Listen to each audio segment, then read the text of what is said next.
પાટણ જિલ્લાના સરસ્વતી તાલુકાના લક્ષ્મીપુરા વદાણી ગામમાં ચૂંટણી તંત્રને છેતરવાનો એક ગંભીર કિસ્સો પ્રકાશમાં સામે આવી ચૂક્યો છે।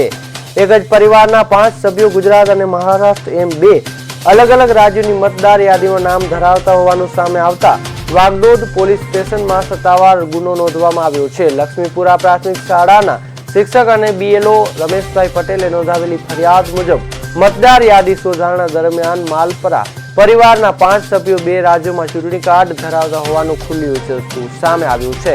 તપાસ દરમિયાન તેમના નિવેદનો અને સહીઓમાં પણ વિગતવાર જોવા મળી રહી હતી। આ મામલે મામલતદાર આદેશ બાદ અયુબભાઈ મલપરા, અફસાબેન મલપરા, આરિફભાઈ મલપરા, મોસરાબેન મલપરા અને જુનેદભાઈ મલપરા વિરુદ્ધ ભારતીય ન્યાય સંહિતા બીએનએસ અને લોક પ્રતિનિધિત્વ અધિનિયમ વિવિધ કલમો હેઠળ ગુનો નોંધાયો છે। હાલ police sub inspector PM Bodana આ કેસની વધુ તપાસ ચાલી રહી છે।